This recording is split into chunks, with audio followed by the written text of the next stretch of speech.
E foi nesse período, eu e o Ronaldinho Gaúcho, quando a gente começou a ter o interesse dos clubes do exterior, o primeiro clube que apareceu foi o Barcelona. O Barcelona veio e fez a proposta de 12 milhões de dólares naquela época. A gente está falando de ano 2000. 12 milhões de dólares. E aí foi... O Flamengo não queria vender de jeito nenhum. O presidente Edmundo? Edmundo Santos Silva falou, não posso te vender, você é meu maior ídolo, você é meu capitão, o que eu vou falar para a torcida? Eu falei, presidente, a gente tem salário atrasado, todo mundo precisa aqui, o clube vai fazer um caixa, você vai poder contratar outros jogadores, eu preciso também. Era bom, é importante para mim. Eu ganhava um dos menores salários no Flamengo, mas nunca tinha reclamado sobre isso, porque eu sempre fui muito respeitador. E ele falou, não vou te vender, não vou te vender, não vendeu. E aí, nesse período, o pessoal da Nike, ele veio aqui, que eu era patrocinado da Nike, a Nike veio e falou assim, tem a proposta oficial. Eles já me falaram que o presidente era um espanhol, da Nike era um espanhol, que conhecia o pessoal do Barcelona. Falou, a gente paga a tua passagem, você vai lá e vê se é verdade ou não. Só que eu não tinha empresário nessa época.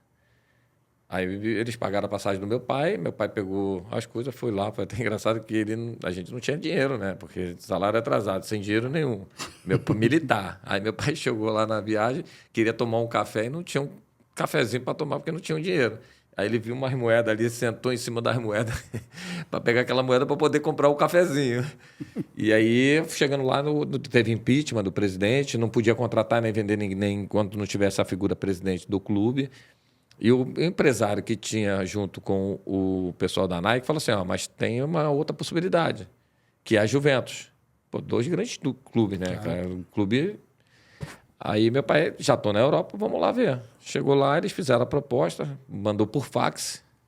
E eu esperando o fax sair aqui, para eu saber números, né? Eu queria, em casa, a folha demorando, aquela lentidão da folha, e nada de sair a folha. Eu querendo puxar, não podia puxar a folha. E aí, quando saí, eu falei, pai... É a nossa vida, né? Era a o mesmo nossa valor, vida era quanto? Era o mesmo valor, era mais? O valor? É. Era 400 vezes mais do que eu ganhava no Flamengo. Não, era o mesmo valor do Barcelona? Ou... Não, era até mais. Era até mais. Não, né? não. A compra era 15 milhões. 15 era milhões. mais do que o Flamengo, do Barcelona. Só tá. que o presidente não quis vender. Só que entrou naquele período que eu podia assinar, mas ainda estava nos trâmites. Assinei o pré-contrato e aí o Flamengo começou a recorrer para ver se não conseguia fazer a mudança e tal. E acabou que eu fui para lá e aí entrou na FIFA, ficou com aquele trâmite de lá, eu tinha que ir para a FIFA, voltava para cá, vinha para cá. Quando eu cheguei na Juventus... Você e o Ronaldinho contrataram a mesma advogada, foi a Gislaine, não foi? Não, nesse caso, foi... Doutora Gislaine Nunes, não foi? Nesse caso, aqui no Brasil foi a Gislaine, e lá fora, quem estava, que eu falo até brinco até com ele até hoje, que é um dos maiores advogados aí que é o Marcos Mota, né? Mota. Ele defendia o Flamengo naquela época e ele se especializou nesse assunto. Sim. Ele usa no nosso caso até hoje nas palestras. Eu brinco com ele, você me ferrou, né? Aí depois eu fui contratar ele para fazer o acordo com a Juventus, que eu queria voltar para o Flamengo. Porque ficou uma briga aí ficar na Justiça do Brasil, a FIFA dava ok, mas eu tinha que voltar para o Brasil. Aí eu tive dengue hemorrágico quando eu cheguei lá e não sabia. Eu já saí daqui com dengue. Eu cheguei lá todo roxo e fui fazer exame, o médico viu, plaqueta 5 mil, a mínima da plaqueta é 150, 180, 200, a minha estava 5 mil. O médico olhou e falou, leucemia, pode ir para o hospital do câncer, fazer exame. Cara, minha vida que estava ali, né? Tirei o líquido da medula do peito, falei, vou... E aí, quando saiu os exames, falou, não, você não tem leucemia, tá? O que eu tenho? Não sabiam. Eu não sabia que era dengue hemorrágica.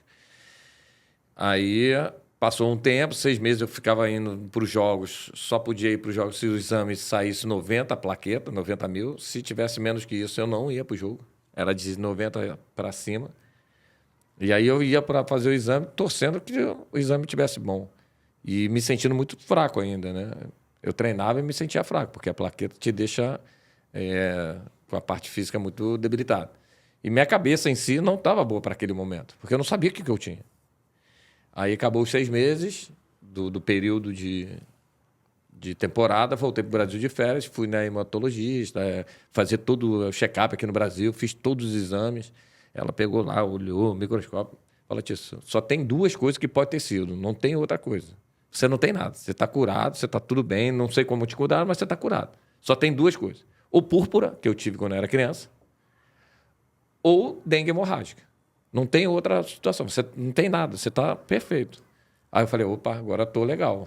Comecei a treinar, cheguei, voltei para lá, voltei bem, só que trocou o treinador. O Carlos Ancelotti, que é o treinador do Real Madrid, ele gosta muito de brasileiro. E ele gostava muito de mim, ele sempre botava para jogar, mesmo mal, assim, fisicamente.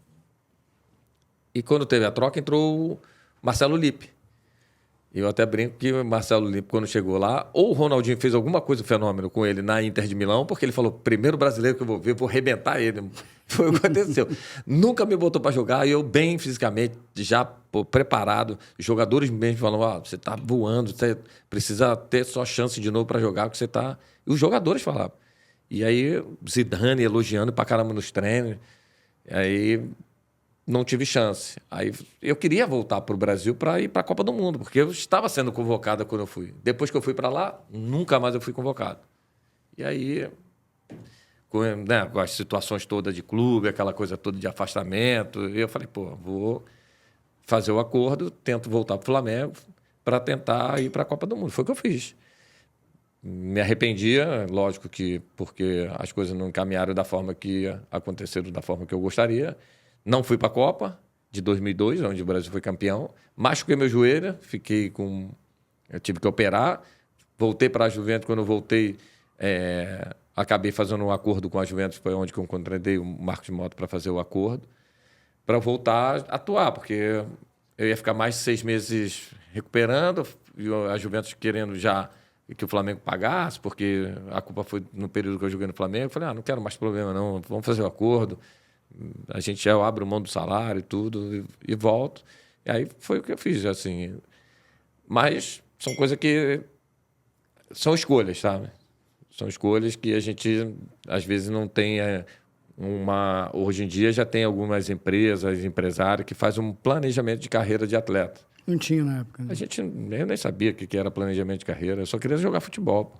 Curtiu esse corte? Então se inscreva no canal. O Só Resenha é o podcast que traz as melhores histórias e com a sua inscrição nosso conteúdo vai chegar para mais pessoas. Não custa nada. Dá essa moral, só clicar aqui e se inscrever.